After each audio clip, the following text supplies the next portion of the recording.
उस्ताद हिकिड़ो वेठो हुओ क्लास में। हुन मुख़्तलिफ़ शागिर्दनि खां पुछियो त तव्हां वॾा थी छा थियणु चाहियो था? त को शागिर्द पियो चए त मां डॉक्टर थींदुसि, को पियो चए इंजीनियर थींदुसि, को साइंटिस्ट पियो चए, त को वरी जेको आहे सो फ़ौज ऐं आर्मी में वञणु पियो चाहे, को ॿियो जॉब करणु पियो चाहे, को टीचर थियणु पियो चाहे। त टीचर अहिड़ो कमु कयो जो 3 छोकिरा खणी ॿार वठी वियो उन्हनि खे जेको एरो थींदो आहे तीर छिकण वारी रांदि खेॾण लाइ चयईं।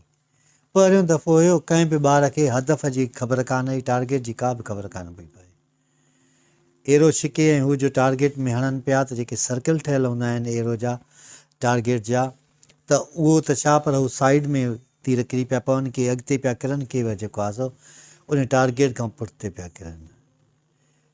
टीचर उन्हनि खे कुझु बि कोन चयो, ॿिए ॾींहं ते उन्हनि खे वठी वियो। साॻी ॻाल्हि थी वई, कुझु शागिर्द जेको आहे सो उन टारगेट ते पहुची न पिया सघनि। उस्ताद छा कयो त पंहिंजे हर पीरियड में क्लास में 10 मिंट अहिड़ा मख़सूस कंदो हुयो जो 2-3 छोकिरनि खे चवंदो हुओ त तव्हां इहो तीर उन टारगेट ताईं पहुचायो। 6 महीना खनि लॻा उस्ताद खे।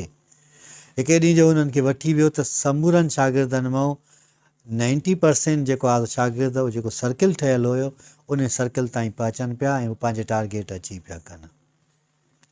त टीचर उन ई जॻह ते मैदान ते बीठो थियो ऐं ॿारनि खे चयईं त ज़िंदगीअ में तव्हां जेको कुझु बि थियणु चाहियो था या छा थियणु चाहियो था, उन लाइ अव्हां जे मथां इहो लाज़िम हूंदो आहे त तव्हां उन लाइ महिनत कयो। यानी मुसलसल कोशिशि कंदा रहो। जीअं मां तव्हांखे 10 मिंट 15 मिंट मख़सूस करे ॾियां पियो, ईअं कुझु मिंट तव्हां पंहिंजी ज़िंदगीअ में मख़सूस करे रखो त जीअं तव्हां उन टारगेट ताईं पहुचो या उन मक़सद ताईं पहुचो।